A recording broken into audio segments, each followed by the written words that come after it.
সাতক্ষীরার আশাশনীতে বেড়িবাঁধ ভাঙনে ক্ষতিগ্রস্ত মানুষের মধ্যে বিনামূল্যে চিকিৎসা সহায়তা প্রদান করেছে বাংলাদেশ সেনাবাহিনী।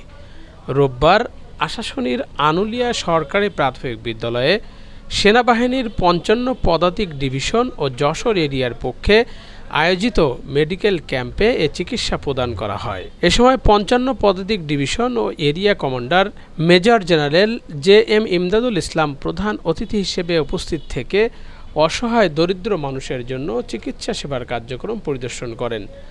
এ সময় তিনি বলেন, যে কোনো ধরনের দুর্যোগে বাংলাদেশ সেনাবাহিনী সাধারণ জনগণের পাশে থাকে।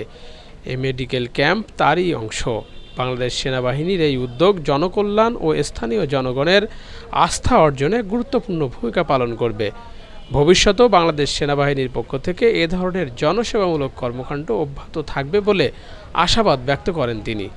এ সময় Satkhira civil surgeon doctor Abdus Salam, অতিরিক্ত জেলা প্রশাসক মইনুল ইসলাম, আশাশনী উপজেলার নির্বাহী অফিসার সহ অন্যান্য কর্মকর্তারা উপস্থিত ছিলেন। মেডিকেল ক্যাম্পে আনুলিয়া ইউনিয়নের ৮০০ ক্ষতিগ্রস্ত নাগরিকদের মধ্যে বিনামূল্যে চিকিৎসা সেবা ও ঔষধ প্রদান করা হয়। মেডিকেল ক্যাম্পে ৮ জন বিশেষজ্ঞ চিকিৎসক এর সমন্বয়ে গঠিত মেডিকেল টিম দ্বারা দিনব্যাপী চিকিৎসা কার্যক্রম পরিচালিত হয় এবং ব্যবস্থাপত্র অনুযায়ী বিনামূল্যে ঔষধ প্রদান করা হয়। তার প্রেক্ষিতে ওই দিন রাতেই আমরা চলে আসি। এসে যে বেসামরিক প্রশাসন যারা আছে, পানি উন্নয়ন বোর্ডের লোক যারা আছে, তাদের সবার সাথে একসাথে করে আমরা কাজ করি। তার প্রেক্ষিতে আমরা ওই যে বাঁধটা রিপেয়ার করতে সমর্থ হই। তা আমি কয়েকদিন আগে ওখানে ভিজিট এসেছিলাম, এলাকার লোকজনের সাথে কথা বলেছি, প্রশাসনের সাথে কথা বলেছি। তার প্রেক্ষিতে একটা যে এখানে অনেক পানিবাহিত রোগ বা অন্যান্য রোগবালাইতে লোকজন সাফার করছেন, যার প্রেক্ষিতে আমি কথা দিয়েছিলাম যে আমরা অনুমতিক্রমে আমরা অচিরেই একটা মেডিকেল ক্যাম্পেইন করব, একটা ক্যাম্প করব। আমরা এই ক্যাম্প এখানে সিভিল সার্জন যিনি আছেন, ইউএনও যিনি আছেন, ওনাদের প্রত্যক্ষ সহযোগিতায় আমরা এটা সিভিল সার্জন অফিস থেকে আমাদের অনেক ওষুধ দিয়ে সহায়তা করা হয়েছে, ডক্টরদের সহায়তা করা হয়েছে।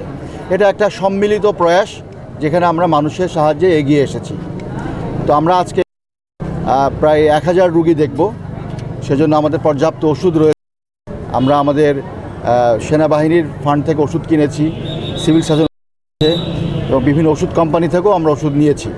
নিয়ে আমরা একটি রুগীকেও এখান থেকে ফেরত যাবে না, তাকে যথাযথ চিকিৎসা না দেওয়া পর্যন্ত। এলাকার লোকজনের সাথে আমি কথা বলেছি, তারা অত্যন্ত খুশি। এরকম যদি প্রয়োজন হয় সেনাবাহিনী একাধিক ক্যাম্প এলাকায় প্রয়োজন মনে করে এবং যদি প্রশাসন মনে করে আমরা সহায়তায় এগিয়ে আসব। শুধু এখানেই না, আমরা যে কোনো এলাকায় প্রত্যন্ত অঞ্চলে যেখানেই মানুষ অসহায়, তাদের সাহায্য দরকার, সেখানে আমরা এই সাহায্যের হাতটা বাড়িয়ে দেব এবং আমাদেরই আত্মীয়, তাদের সহায়তায় কাজ করতে পারলে সেনাবাহিনী অনেক ধন্য মনে করবে নিজেকে। সেটা আমাদের দায়িত্ব মনে করি আমরা, এবং আমরা সার্বক্ষণিক পালন করার জন্য প্রস্তুত আছি এবং ভবিষ্যতেও যে কোনো নিরসনে আমরা সম্মিলিতভাবে একসাথে কাজ করব, এটাই আমাদের ইচ্ছা এবং এটা আমরা কমিটেড। সবাইকে অনেক ধন্যবাদ। স্যার, এই যে বন্যাবাড়িটা ঢুকেছে স্যার, এখন এখানে যারা বসবাস করে আর কি, তাদের এই পানির সাথে বিভিন্ন কাজকামের কারণে বিভিন্ন ধরনের রোগ কিন্তু সামনে হতে পারে। তো এই রোগের ক্ষেত্রে আসলে আপনাদের যেটা বললাম, প্রয়োজন যদি হয় আমরা একাধিকবার করব।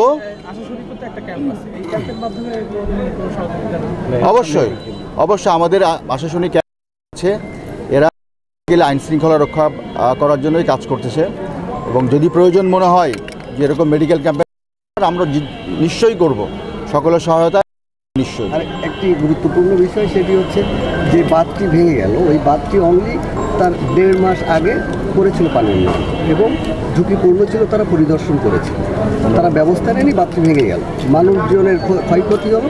এখন এই যে আপনাদেরকে চিকিৎসা সেবা দিতে হচ্ছে, তো মূল যে জায়গাটা আমাদের বাঁধ, এটা মানে তাদের যে গাফিলতি বা মানে পানি উন্নয়ন বোর্ডের উপর মানুষের আস্থা নেই, সেনাবাহিনী আস্থা দেয়।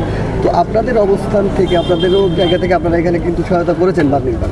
তো এইটার একটু দেখভাল করা বা এইটার যেন ম্যানেজমেন্টটা ভালো হয় বা বাঁধটা যেন টেকসই হয়, এ ব্যাপারে আপনারা কোনো প্রত্যেকটা ডিপার্টমেন্টই তাদের নিজস্ব একটা নিয়মে একটা আপনার পদ্ধতিতে কাজ করে। আমরা একটা ডিপার্টমেন্ট আরেকটা ডিপার্টমেন্টের মধ্যে আমরা আসলে সেরকমভাবে কিছু করার নাই আমাদের। তবে আমরা কথা বলেছি তাদেরও পজিটিভনেসটা আমি দেখেছি কাজ করার। তারা একটা প্রজেক্ট করে নাকি পাঠিয়েছে এবং আমাদের সহায়তা বলেছি, আমরা সেখানে সহায়তা করতে প্রস্তুত। আজ হোক কাল হোক যখনই হোক সেটা আমরা করবো ইনশাআল্লাহ। তারা নিশ্চয়ই কাজ করছে। মানুষ ডিমান্ড করছে এই